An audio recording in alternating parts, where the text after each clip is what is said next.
Dan Assalamualaikum, salam kripto. Apa khabar semua? So, kalau siapa-siapa yang tengok skrin di sebelah saya ni, banyak merah. Jangan takut, jangan panik. So, kita nak bincang apa yang sedang terjadi di market cryptocurrency. Untuk short term, apakah kemungkinan yang akan berlaku. Dan juga saya akan berkongsi tips untuk macam mana nak kita tengok altcoin mana yang kita nak pilih untuk trading dalam Binance, ya. So first of all, saya nak bagi tahu terima kasih atas semua sokongan yang tuan-tuan puan-puan berikan. Jangan lupa untuk bagi tahu kawan-kawan, share, komen dan like video saya. Dan siapa yang belum subscribe, boleh subscribe. Nama saya Ashraf. Dan insyaAllah kita ada beberapa perancangan untuk bicara kripto di masa akan datang, ya. So sekarang ni kita bincang topik hari ini.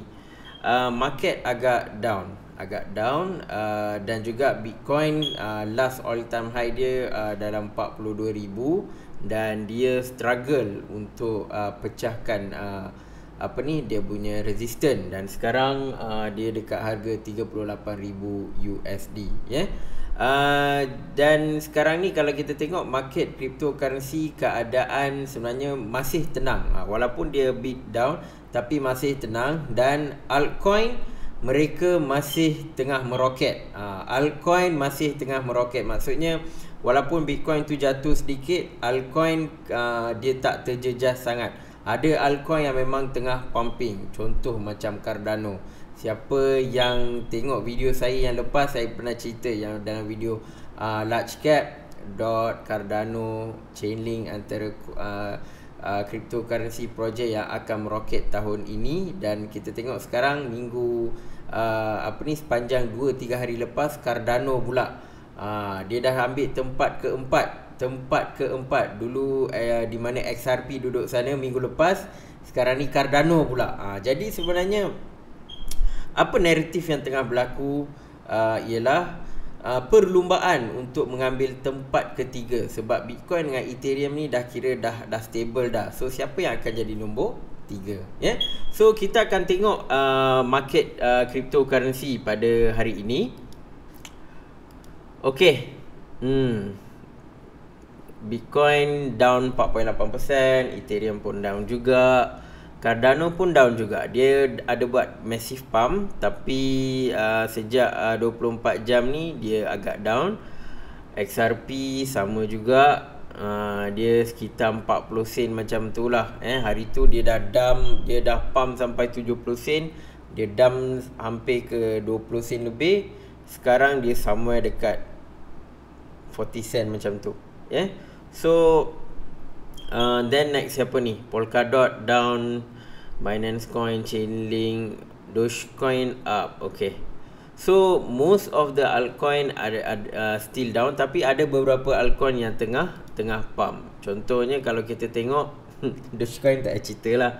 Dogecoin, okay, mungkin ada yang nak tahu kenapa Dogecoin masih tengah pump, ya. Dia tak ada apa-apa big analysis kita nak buat. Dogecoin lepas sejak Elon Musk tweet pasal Dogecoin ni, dah ada beberapa selebriti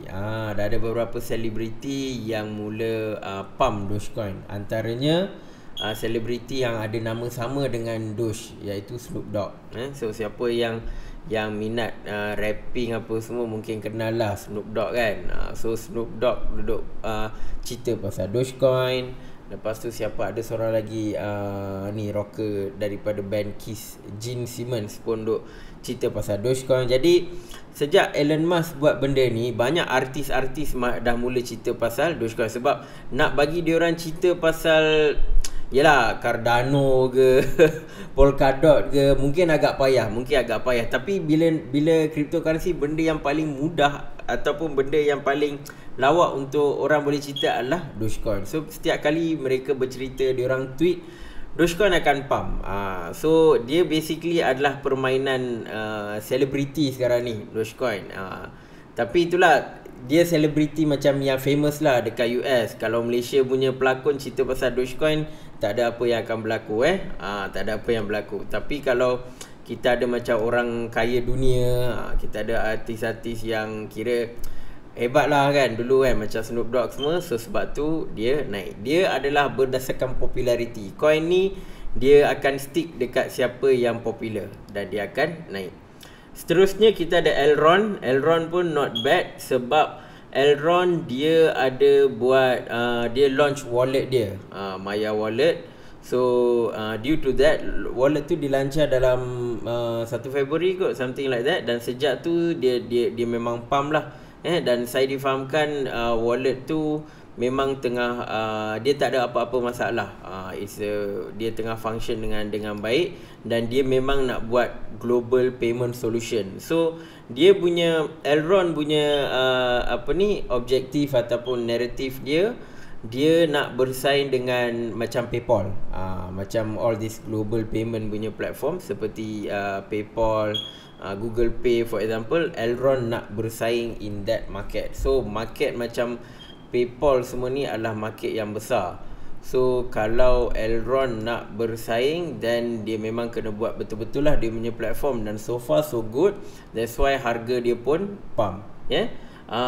Avex pun sama juga. Dia ada buat few upgrade dekat dia punya platform dan ini menyebabkan harga dia pun naik. So sekarang ni bila di fasa bull run, kalau ada apa-apa projek yang dari altcoin dan bila dia bagi tahu okay kita nak buat benda ni kan, dan bila perkara itu berlaku, usually after few days harga dia akan pump. So itu yang tengah berlaku dekat certain altcoin lah, altcoin yang macam top 100 kan.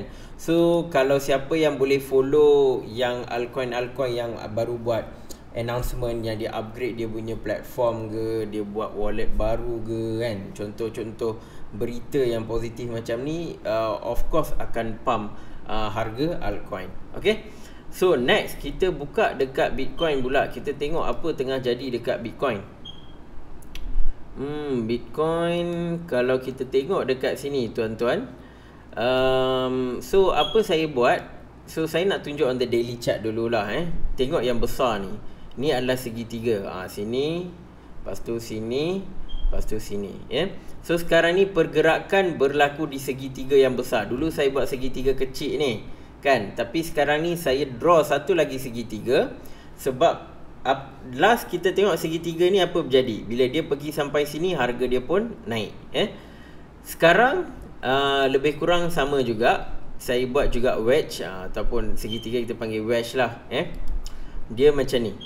So apa yang akan berlaku, sebab saya nampak harga 42,000 ni adalah satu resistance point yang dia kena break. Satu resistance point yang dia kena break. So kita dah nampak dia pergi sampai 41,000, lepas tu dia jatuh. So kemungkinan ada beberapa percubaan dia kena buat sebelum dia boleh pecahkan dia punya resistance. So in the short term saya nampak okay, dia masih berada di line yang saya draw ni. Dia turun, lepas tu dia naik. So hopefully perkara ini berterusan lah. Mungkin dia pergi sideways, lepas tu dia test lagi, boleh tak dia pecahkan. Kalau tak pun dia nak jatuh pun fine. Okay, dia jatuh sekitar sini, lepas tu dia hopefully dia pecahkan lah.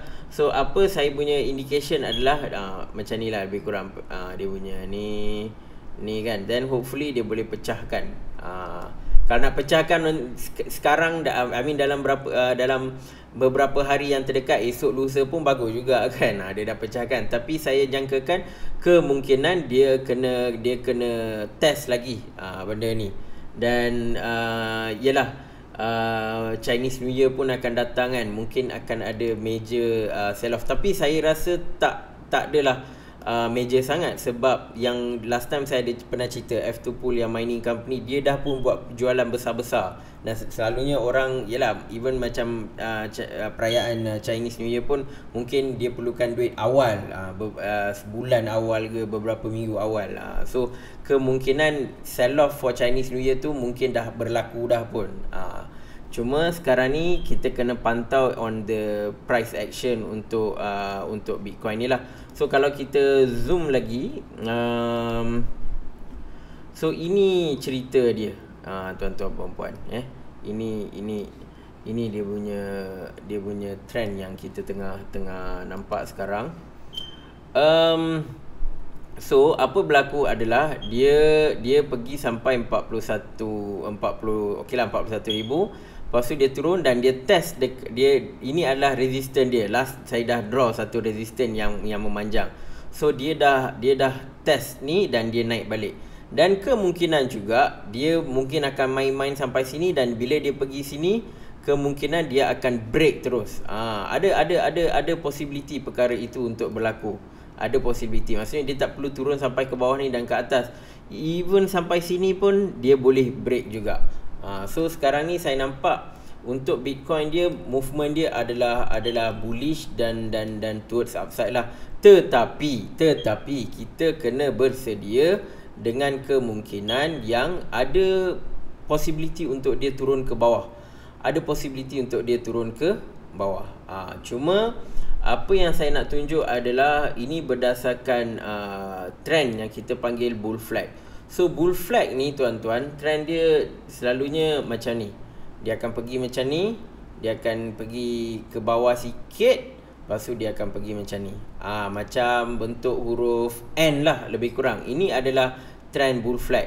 Dan kalau kita tengok dekat kita punya chart ni, saya kecilkan sikit. Kalau tengok dekat kita punya chart ni, apa yang saya nampak adalah trend ini sedang terbentuk. Dia pergi atas sampai sini 42,000. Lepas tu dia pergi sideways. Dia pergi sideways sampai sini kan, sampai last 30,000 kan. Dan sekarang dia tengah buat satu movement ke atas. So cuma dia akan pergi sampai mana, itu yang kita kena tengok. So apa yang saya jangkakan adalah dia kemungkinan pergi sampai harga 49,000 macam tu lah. 49,000 ke ataupun 5,000. Once dia dah break benda 42,000 ni, next stop dia adalah dia akan pergi ke 50,000. So berdasarkan trend yang telah terbentuk, so sekarang ni trend ni nampak seperti ni dah, seperti bull flag. Nampak macam bull flag. So yang ni dia kena extend sikit. Cuma itulah, untuk dia extend sikit, adakah dia straightforward dia boleh terus pecahkan ni dalam masa terdekat, atau dia akan pergi macam ni. Dia ni antara dua kemungkinan yang saya nampak lah. Antara dia takkan break. Saya letak line ni, alamak. Saya tarik sikit ni. Mana line ni? Macam ni. Macam ni. Yes. So either dia teruskan bull flag dia naik ke atas kan, ataupun dia akan terus sideways dan lepas dia pergi sideways tu baru dia ke atas. So dia ada dua kemungkinan. Namun saya punya kecenderungan adalah kemungkinan untuk harga itu naik adalah lebih tinggi daripada dia turun. Kalau dia nak turun pun still ada possibility, sebab nothing is for sure when it comes to Bitcoin. So kalau dia nak jatuh maybe, tapi dia ada beberapa resistance line yang saya dah draw lah. So yang ni adalah one of the resistance line, dan mungkin kalau dia turun pun dia akan turun sekitar 34,000 ke 34,000, ataupun dia mungkin turun somewhere dekat sini lah 32,000, and then dia pergi movement ke atas. So itu adalah on the Bitcoin. Untuk Ethereum pula, Ethereum ni apa cerita? Hari tu baru pergi 1,700. Dia pergi sampai 1,760. Sekarang dia down balik. Dia down balik. So dia ada break lah. Dia punya resistance yang saya letak macam parallel ke atas ni, dia ada break, tapi dia masuk balik ke dalam sini. Dia tak break dan terus ke atas. Dia masuk balik dekat sini. Kita akan cerita sikit lah apa akan kita boleh expect for Ethereum ni. And then lagi satu, just nak tunjuk on 4-hour chart pula. Chart 4 jam, dalam tempoh 4 jam ni, ini yang terbentuk ni. Ni nampak segitiga ni. So dia memang dia ada few part yang dia ada resistance line ni. Resistance line yang semakin ke bawah, dan ini adalah support line dia. But once dia dah makin resistance dia semakin turun, instead of naik, dan eventually dia terus jatuh lagi. Cuma dia jatuh, dia pergi sampai 1005 dan dia naik balik. So maksudnya ini adalah 1005 kemungkinan mencatatkan support level yang baru. Sebelum ni 1005 ni adalah resistant. 1005 ni sebab kita banyak kali cuba break yang 1005 ni dekat sini, dekat sini, dekat sini, sini baru dapat. Tapi actually kalau kita tengok on the longer time frame, sebenarnya 4 kali tuan-tuan puan-puan. Dia nak break yang 1004 kan. 1 2 3 4 kali kelima baru dia dapat break. So saya jangkakan 1005 ataupun 1004 ni adalah support level. Sebelum ni dia adalah resistance level, so sekarang ni dia adalah support level. So dia akan pergi sini dan dia akan buat kenaikan balik lah. So saya nampak kemungkinan perkara itu berlaku. Dan lagi satu saya nak bagi tahu jugalah ya. Untuk Ethereum ada perkara besar yang akan berlaku pada esok malam ni diikut waktu US kan. So malam ini akan berlaku satu event di mana CME Group akan melancarkan Ethereum Future. So kita tengok. So ni tajuk dia. Ether 6 to escape Bitcoin shadow with CME Futures launch. So dulu pada tahun Januari 2020 Bitcoin dia ada buat launching juga. CME Futures ada buat launching untuk Bitcoin Futures. Dan apa yang berlaku adalah harga Bitcoin jatuh pada bulan Januari 2020 something macam tu. Harga dia jatuh. Kita boleh tengok dekat bawah ni. Ada tak? Ni. So ini adalah yang orange ni adalah harga yang CME Bitcoin Index, dan yang ni adalah harga, yang biru ni adalah harga Bitcoin yang sebenar lah dekat spot price. So apa yang terjadi adalah sekitar tahun 2020 bila dia buat pada Januari lah 2020, saya rasa somewhere here, bila dia buat CME launching, harga Bitcoin drop sikit. Drop sikit, lepas tu dia naik lah, dia naik. Namun lepas tu dia drop banyak due to coronavirus.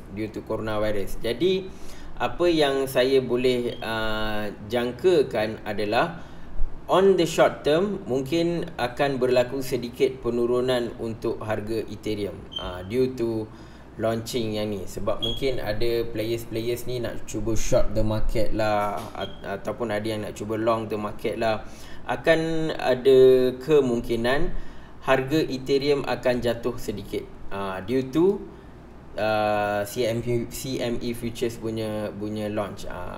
Sebab apa? Sebab beberapa hari sebelum CME Future launch, Ethereum dia dah break all time high dia. Dia dah break all time high dia dalam seminggu sebelum tu. Maksudnya ini kemungkinan berlaku faktor buy the rumors and sell the news. Rumors dia apa? Pada 7 hari bulan Februari CME nak launch Ethereum Futures. Jadi harga dia pun naik. Dan bila dia buat launching pada malam ini, kemungkinan harga dia akan jatuh sedikit dan lepas tu dia boleh recover. Sebab benda ni adalah benda yang positif. So memang eventually on a longer term ataupun medium term, harga Ethereum should be going up lah, patut naik. Cuma on the launching date kemungkinan dia akan jatuh. Kita tak pasti, tapi saya punya kecenderungan berat mengatakan bahawa dia mungkin akan jatuh lagi dan mungkin pergi sampai 1003 ataupun 1002 sampai sini. Dan mungkin lepas beberapa hari dia boleh break yang pattern ni dan pergi kepada harga 2000. Tapi so far apa yang saya nampak macam inilah. Dan mungkin juga saya punya ni salah. Mungkin lepas launching CME Group launch Ethereum Future, dia boleh naik. Dia boleh naik. Sebab apa? Sebab ramai yang sekarang predict harga dia akan jatuh. Sebab last Ethereum pun dia ada buat launching Ethereum 2.0 pada 1 Disember 2020. Harga dia jatuh on that malam tu bila dia dah waktu Malaysia lah kan. Malam tu bila dia dah buat yang forking 2.0 apa, forking pula upgrade 2.0, terus dia jatuh. Jadi yang ni pun saya rasa kalau ikut sejarah yang lepas mungkin akan berlaku, dan mungkin juga tidak. Kalau let's say players rasa macam ramai tengah rasa harga dia akan jatuh, mungkin ramai tengah short kan, apa kata kita beli. Lepas tu dia boleh naik atas. So malam ni mungkin akan berlaku satu pergerakan harga yang ekstrim daripada Ethereum. Cuma saya punya ni kecenderungan atau analisis lebih kepada dia akan ke bawah lah daripada ke atas. Tapi dia ke bawah on the short term. Jangan salah anggap puan-puan, only on short term. Mungkin dia last for beberapa hari. Mungkin dia pergi sampai sini dan sampai 1,003 atau dia naik, ataupun dia pergi sampai 1,002 ataupun dia naik. So itu adalah on the Ethereum. Next kita cerita tentang Cardano pula. So for the past few days harga Cardano naik. Jadi ramai yang nak tahu kenapa dia, macam mana dia naik. So inilah cerita dia tuan-tuan puan-puan, di mana macam saya pernah cerita dalam video top 5 altcoin yang lepas tentang Cardano punya teknologi kan, Cardano punya platform kan, dan bagaimana naratif mereka sebagai Ethereum killer yang tertangguh. Ni contoh perjuangan tertangguh. Perjuangan tertangguh. Dan apa yang berlaku sekarang, mereka berjaya buat hard fork yang dinamakan Merry Hard Fork. Merry Hard Fork.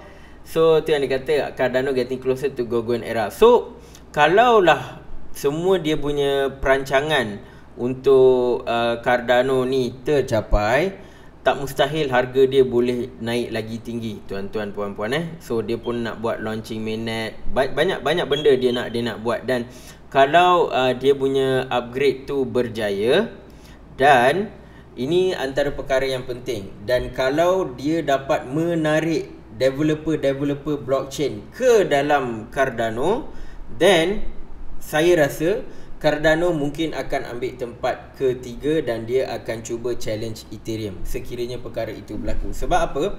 Sebab beza antara Chainlink dengan Cardano, beza antara Polkadot, Chainlink dengan Cardano ni adalah Cardano dia dah lama ada dekat market. Dia dah lama bawa naratif Ethereum killer, dan memang perkara itu tidak berlaku, tetapi mereka juga tak mati.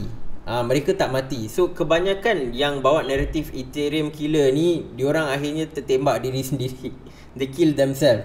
Contoh paling dekat saya boleh bagi adalah EOS. Dengan dia boleh kumpul 4 bilion ICU apa semua pun lalas tak ke mana. Namun Cardano dia tak buat macam EOS. Dia memang buat secara konsisten.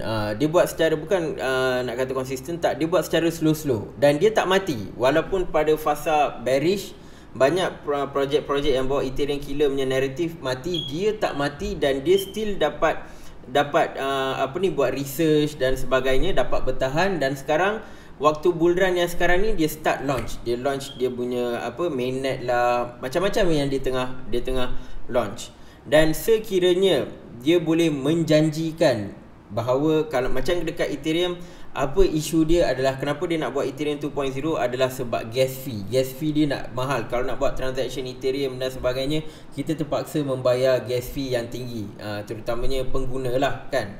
So kalau Cardano dapat solve masalah tu dalam masa yang terdekat, dan juga developer makin suka dekat Cardano dan mereka boleh shift dari Ethereum ke Cardano, then Cardano memang boleh jadi nombor 3 dan dia boleh ikut rapat dengan Ethereum. Dan Ethereum sekarang akan dapat satu persaingan yang hebat lah daripada Cardano. Sebab saya pun asalnya agak skeptikal dengan Cardano. Bila dia asyik cakap dia nak buat tu, buat ni, dia tak buat. Tapi pada bull run kali ini, saya nampak banyak perkara yang Cardano tengah buat. Dan saya rasa kemungkinan besar kalau dia dapat deliver apa yang dia cakap, dan memang dia akan naik lagi lah. Ya, sekarang kalau kita tengok pun Cardano dekat tempat keempat dah. Hari tu Polkadot, sekarang Cardano.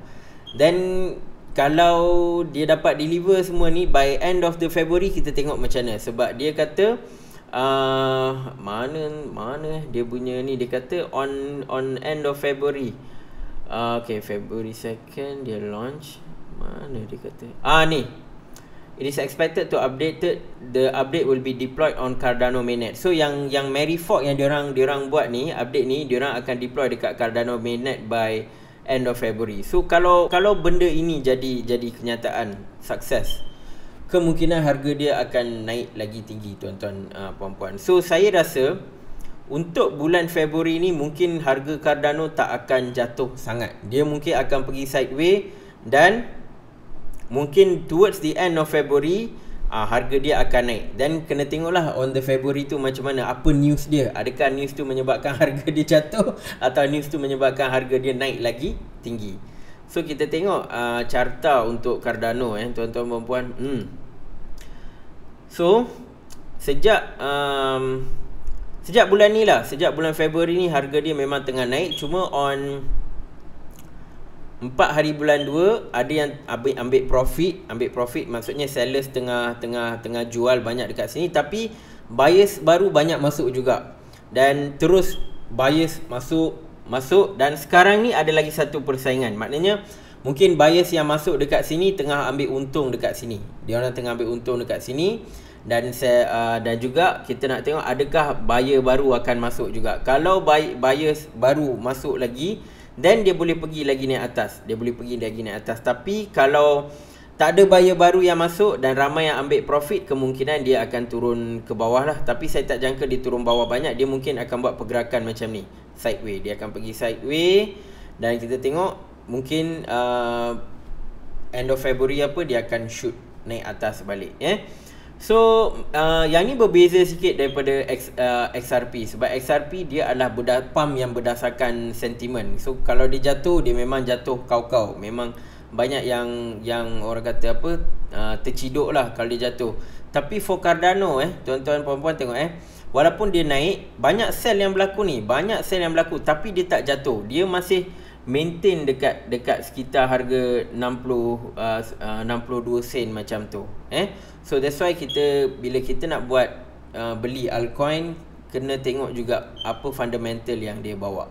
So kalau fundamental tu kuat, walaupun ada merah ni banyak jual, volume orang jual tu banyak, tapi dia tak jatuh banyak sangat. Dia masih strong holding dia punya position. So kalaulah penjual ni letih dan buyer baru masuk, dan kemungkinan dia akan naik lagi, tuan-tuan puan-puan. Who knows, dia terus jadi $1. Kita tak boleh menafikan kemungkinan itu, di mana Cardano boleh pergi dekat $1. So siapa-siapa yang beli waktu saya buat video altcoin, top 5 altcoin tu, memang tuan-puan puan-puan tengah untung sekarang lah. Waktu tu saya buat video harga dia sekitar berapa ni, 30 sen, sekarang dah 60 sen. Untung 2 kali ganda. Untung 2 kali ganda, ataupun untung 2 kali ganda. So tahniahlah siapa yang beli Cardano dan hold. Anda tengah buat duit. So sekarang ni kita nak pergi dekat satu lagi topik yang saya nak bawa adalah sekarang ni adalah waktu altcoin season, kan. So macam mana kita nak tengok altcoin mana yang kita nak beli. Sebab ramai yang saya nampak buat silap, di mana mereka tengok based on volume. So ini saya buka Binance, sebab dia ada beribu-ribu, beratus-ratus exchange, kan. Tapi yang mana yang exchange orang selalunya guna sebagai standard adalah Binance. So perkara tu kita tak boleh nak nafikan lah. Macam memanglah saya pun sebenarnya ada banyak exchange saya buat trading, tapi saya faham Binance dia punya dia punya pegangan dekat industri crypto exchange tu adalah sangat kuat. So kita tengok dekat market. Okay, so sekarang ni bila kita nak buat trading altcoin ni, okay, so let's say I choose spot market. So pairing dia, let's say saya gunakan US lah, USDT. So senang saya nak cerita sikit. Tapi selalu kalau saya buat trading, saya pair dengan Bitcoin sebab saya nak tingkatkan pegangan Bitcoin. Saya jarang guna trading pakai fiat macam USDT dan sebagainya. Tapi untuk video ni saya tunjuk contoh kalau guna fiat lah sebab lagi senang nak explain. So contoh, saya pilih fiat ni dekat spot market dan saya pilih USDT. First pilih fiat market, kedua pilih USDT, dan yang ketiga tuan-tuan puan-puan, kena tengok bila kita nak buat trading, kita kena ambil volume. Kita kena tengok volume dulu, bukan harga. Kita tengok volume dulu sebab kita nak ambil volume yang tinggi. Sebab kalau volume tu tinggi, liquidity dia tinggi. So kalau dia drop apa semua pun, kita tak terasa sangat dia punya kesan. Tak terasa. Kalau yang volume rendah, bila dia tengah pump kan, tapi tiba-tiba dia dump, harga dia jatuh, memang dia akan jatuh banyak tuan-tuan puan-puan. Sebab tu first thing first, selalunya kita tengok dekat volume. So kita tengok dekat ni lah, 24 hour volume ni, kita sort. Ini volume rendah, sorry. So ini adalah volume tinggi. So untuk pairing USDT, of course lah Bitcoin yang paling banyak diperdagangkan. So lepas Bitcoin, kita tengok altcoin mana pula. Doge. Tengok Doge lagi tinggi daripada Ethereum, dia punya volume yang diperdagangkan. Sebab apa? Sebab memang harga dia sekarang tengah pump. So that's why orang pergi kat Dogecoin. So kalau saya tengok dekat sini, saya dah susun dah ikut volume kan. Next baru kita tengok harga. So sekarang ni kita tengok perubahan harga. Bitcoin jatuh to negative 2.3%. Next is siapa? Doge. Doge 37% tinggi. So memanglah dia hijau, tapi untuk saya masuk nak trade Doge, so saya akan bersikap berhati-hati sebab 37% tu kira dah banyak. So saya kena buka lah, kena tengok macam mana ni, boleh ni ke tak kan. So ni contoh aje. Bukan saya suruh tuan-tuan puan-puan letak duit dekat Doge So kita bagi contoh je. Lalu lambat pula dia buka ni.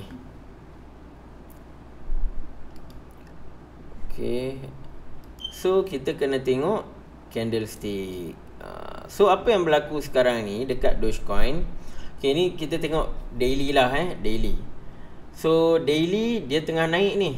Dia naik tapi dekat ini adalah resistance point untuk Doge. Nampak previously harga dekat 0.0875 dan sekarang dia dekat 0.80 dan dia ada pergi somewhere dekat sini dan dia turun balik. So ni menandakan ini adalah resistance point yang dia kena break. So tuan-tuan puan-puan fahamlah, maksudnya kalau beli dekat sini, mungkin dia pergi sini dia jatuh balik, ataupun mungkin dia boleh break resistance point ni, apa-apa boleh berlaku. So then up to tuan-tuan puan-puan nak letak duit ke atau nak cari coin lain lah. Unless kalau contoh letak duit somewhere dekat sini kan, then tak apalah. Then 0.02 dan 0.08 tu 4 kali ganda, settle. So kita tengok coin lain pula. Kalau merah-merah ni usually better tak bayarlah. Kita tengok tadi dah tengok dah Cardano kan. Next siapa lagi? Ni Elrond pun sama juga 35%. So usually kalau dia dah banyak macam ni, either dia akan ada fasa correction lah sebelum dia naik ke atas, ataupun mungkin fasa correction dan dia turun ke bawah. Tapi bila tengok sekarang ni dengan fundamental yang kuat, usually kalau fundamental tu kuat during bull run, harga tu akan naik. Siapa lagi ada ni? EOS. Kita tengok EOS pula.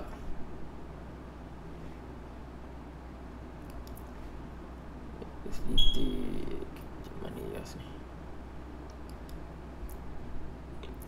Slow pula dia buka EOS ada KAV 0.17.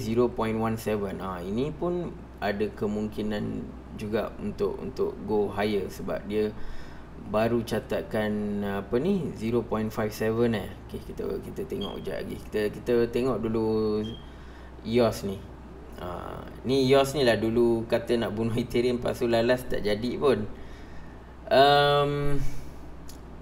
So macam EOS, okay, nampak so far so good.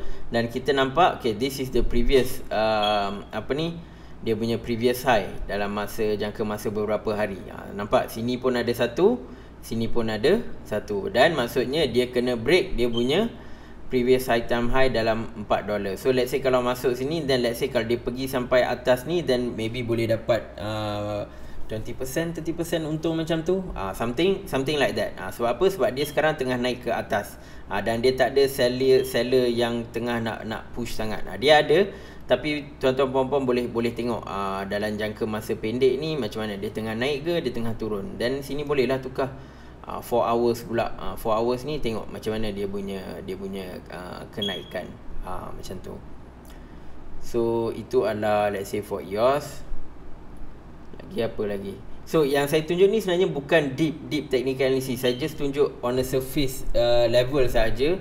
Kalau nak beli, jangan beli waktu harga dia terlampau tinggi lah. Ni pun AVAX pun dah tinggi. Ni JRT baru buat video pasal JRT kan hari tu. Kita tengok JRT ni. So JRT ni antara top mid cap coin bagi saya.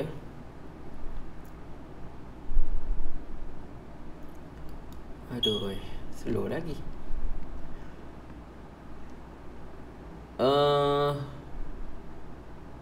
Okay. Oh, not bad. Dia last dekat 1.05. Lepas tu dia ada macam fasa correction. Lepas tu dia pergi sampai bawah ni, which is ni, then buyer datang menyelamatkan keadaan. Dan lepas tu buyer. Oh, ini nampak macam cantik ni. So kemungkinan ini just saya punya, ni bukan very deep analysis lah. Based on apa yang saya nampak ni, dia akan naik lagi ni. Nampak tak dia punya wave dia ni. Dia pergi macam sideways kejap, dia naik. Ni dia tengah pergi sideways. Kemungkinan dia akan naik. Dia nak break harga $1 ni. Dia nak break harga $1 ni, tuan-tuan puan-puan. So JRT nampak macam bagus. Ni bukan financial advice Ini bukan nasihat kewangan. Saya hanya share saja. Tuan-tuan puan-puan yang kena buat decision nak beli ke nak jual. Itu semua, kalau tuan-tuan buat keuntungan, itu adalah rezeki tuan-tuan puan-puan dan juga berdasarkan kebijaksanaan tuan-tuan puan-puan. Tapi apa yang saya nampak, JRT macam nak buat satu movement yang agak bagus lepas ni. Dia nak buat movement yang agak bagus. Memang baguslah saya nampak dekat JRT. So basically saya tuan-tuan puan-puan dah dapat basic idea dia. Selalu bila buat investment ataupun bila buat trading, kita kena balance dua perkara. Yang pertama adalah technical analysis. So kalau orang tu tak ada technical analysis yang strong, apa yang berlaku, dia tahu bila nak masuk, bila nak keluar, tetapi dia tak tahu coin tu adakah coin yang bagus atau tak. Boleh jadi dia masuk, rupa-rupanya fundamental coin tu tak strong. Last dia tersekat dekat sana, dia tak dapat nak keluar sebab dia mengalami kerugian. Dan yang lagi satu pula, orang yang kuat dalam fundamental analysis, dia tahu pasal coin ni apa semua, tetapi dia tak tahu market tu bergerak macam mana. Dia tak tahu bila nak masuk, dia tak tahu bila nak keluar. Dan boleh jadi juga dia pun kalau salah masuk waktu tengah market down dan sebagainya, dia pun boleh mengalami kerugian. Jadi bila buat investment dan juga trading, kita kena balance antara dua perkara, iaitu fundamental dengan technical. Benda ni kena balance, dan insya-Allah tuan-tuan puan-puan boleh buat keuntungan dan boleh mengurangkan kerugian. Bukan nak kata zero kerugian, sebab kerugian usually kalau buat trading tu biasa. Cuma adakah kerugian tu besar ataupun kecil? So yang penting kita kena tahu kalau buat untung, kita kena buat untung yang lebih tinggi daripada kerugian.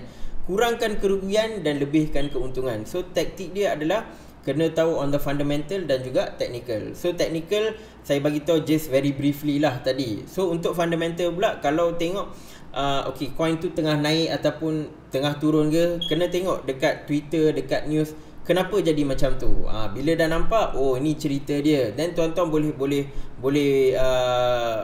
configure sendiri, nak beli ke nak jual. Sebab tuan-tuan puan-puan dah ada strong fundamental analysis dan juga on the technical analysis. Dia adalah banyak lagi analysis lain, on chain analysis lah, sentiment analysis, tapi bagi saya untuk beginning, kalau tuan-tuan puan-puan dah tahu on the technical dan juga fundamental, insya-Allah dah cukup baik dah. Then later tuan-tuan puan-puan boleh tambah lah analysis lain. So itu sahaja sharing saya pada hari ni.